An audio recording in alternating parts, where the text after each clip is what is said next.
Today's documentary, The Vanishing of the Sea Bird, a Colonial Mystery.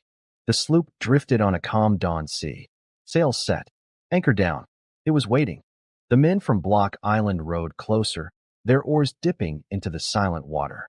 They saw no movement on deck. They called out. No answer. They climbed aboard the strange vessel. What they found froze their blood. A table was set in the captain's cabin. A meal, still warm. Tea, steaming in cups. Bread, freshly broken. But not a single soul to eat it. The crew of the merchant sloop Sea Bird had vanished into thin air. The year was 1750.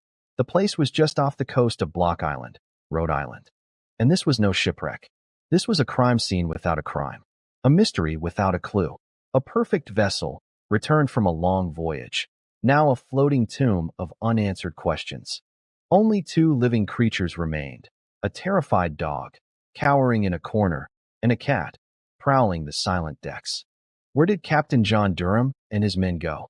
Why would they abandon a ship in perfect order on the cusp of home? The investigation would plunge a colonial community into fear. It would expose the terrifying vulnerabilities of life at sea. And it would leave a ghost story etched into history, a riddle that whispers still from the depths of the Atlantic. The Seabird's story didn't begin with its ghostly arrival. It began in the tropical port of Honduras, laden with valuable cargo for the American colonies. Under the command of Captain John Durham, a seasoned mariner, the sloop carved its way across the vast, unpredictable Atlantic.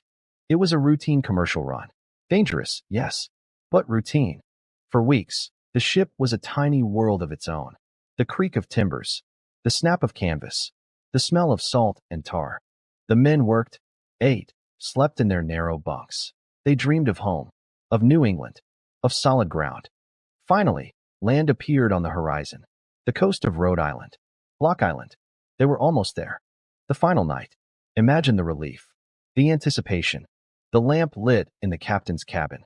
The cook preparing a final meal. The dog, perhaps the captain's own, wagging its tail at the familiar sense of home. Everything was normal, until it wasn't.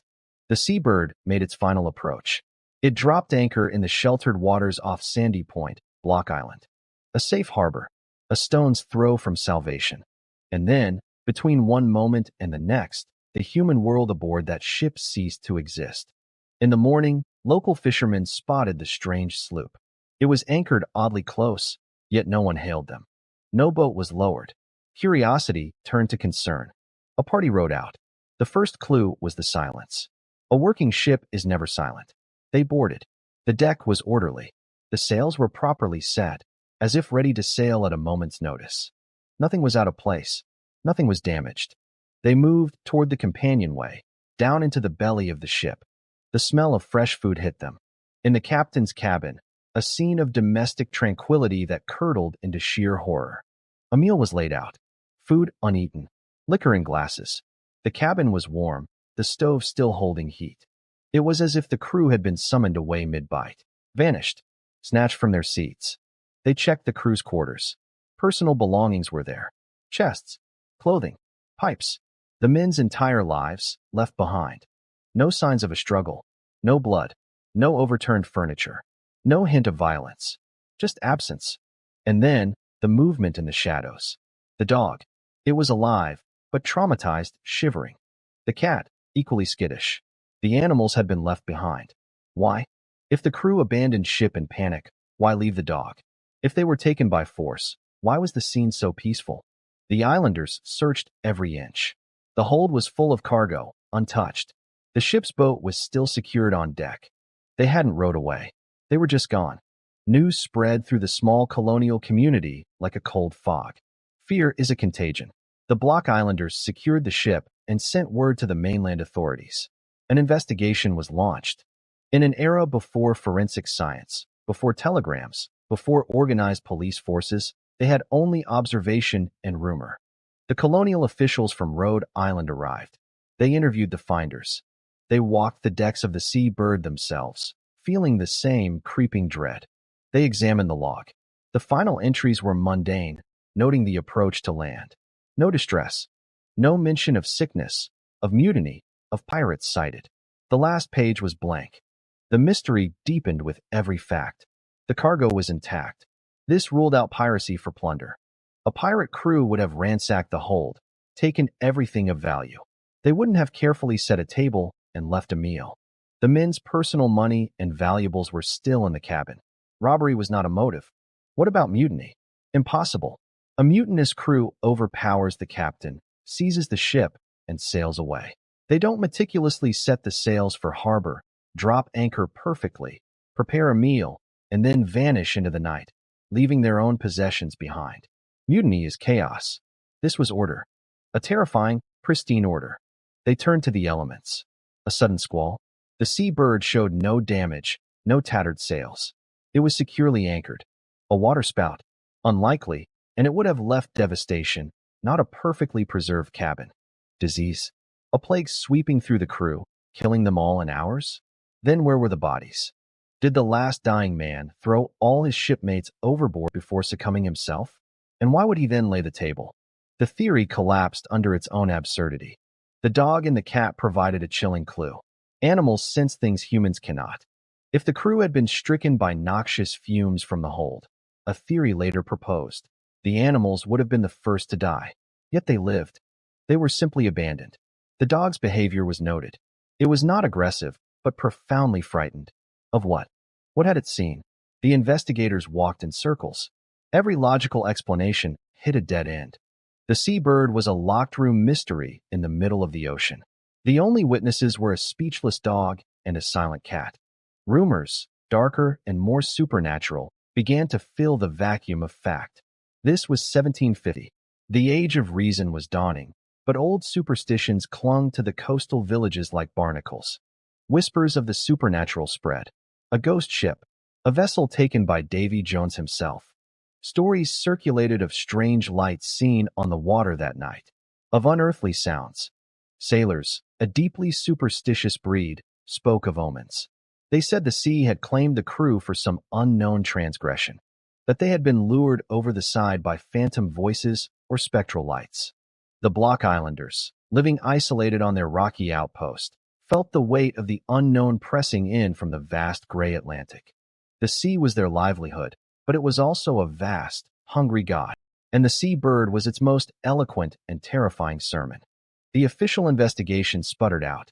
With no bodies, no witnesses, and no evidence of a crime, the colonial magistrates had nothing to prosecute. The case was closed as a mystery of the sea. The vessel itself was sold at auction. Its new owners, reportedly, were wary men. They renamed it, trying to shed its cursed history. But can a ship's soul be renamed?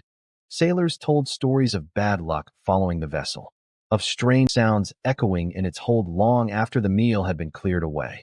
The fate of Captain John Durham, his mate, and his crew passed into legend. Their families were left with nothing. No closure, no bodies to bury, only the haunting image of an empty chair at a set table, 1,000 miles from home. A life interrupted in its most mundane, vulnerable moment, the simple act of eating. That is the true horror. Not a dramatic battle or a storm-tossed wreck, but the eerie, polite silence of a departure so complete it left the tea steaming. Centuries have passed. The Sea Bird's timber has long since rotted away. Block Island has changed, but the mystery has not. Modern theorists have picked at the bones of the case. Some propose a sudden, collective psychological event, a mass hysteria that drove every man to leap into the sea. But what could trigger such an event simultaneously? Others suggest a swift, stealthy attack by a small boat of raiders, not for plunder, but for slaves. The year 1750 sits in the grim heart of the transatlantic slave trade. Could a kidnapper's vessel have crept alongside in the night, subdued the crew silently, and taken them all? It's a plausible, human horror, yet it strains credibility. The kidnappers would have to board a manned ship without a sound, overcome every sailor without a fight, leave all valuables, leave the animals, and meticulously stage a peaceful scene before vanishing. Why stage anything? Why not just leave a ransacked ship? The staging implies a message, or a macabre sense of theater. Perhaps the simplest answer is the most chilling. Perhaps the crew saw something. Something on the water that night, as they anchored. A light, a shape, something that compelled them all, as one, to go to the rail, to lean over, and to follow. Whatever it was, It left the world aboard the Sea Bird perfectly intact. A snapshot of life, frozen the instant before the void. The dog knew. The cat knew. They stayed behind, creatures of this world, hiding from whatever crossed over from another. The Seabird is more than a colonial curiosity. It is a prototype, the first perfect ghost ship of recorded American history. It set the template for every Mary Celeste that would follow. A vessel found sailing itself, its human cargo erased by an unseen hand. It reminds us that the map of the world, especially the old sea charts, still has edges that read, "Here be monsters." Not monsters of tooth and scale, but monsters of emptiness, of questions that will never, ever be answered. Today, the waters off Sandy Point are calm. Recreational boats sail where the Sea Bird anchored. But on foggy mornings, when the mist muffles all sound, the old-timers might tell you to listen, not for voices, for the absence of them, for the echo of a silence so profound it swallowed 7 men whole. They will tell you that some doors, once opened, can never be closed. Some vanishings are so complete they leave a permanent scar on reality. The table is still set. The tea is still warm. Captain John Durham and his crew are forever on the threshold, their arrival perpetually pending. They are always about to walk back into that cabin, to sit down, to finish their meal. But they never do. Thank you for watching. If you enjoyed this documentary, please subscribe to our channel. We bring you fascinating documentaries on history, science, civilizations, mysteries, and the untold stories that shaped our world. Hit the subscribe button and the bell icon so you never miss a new release. See you in the next one.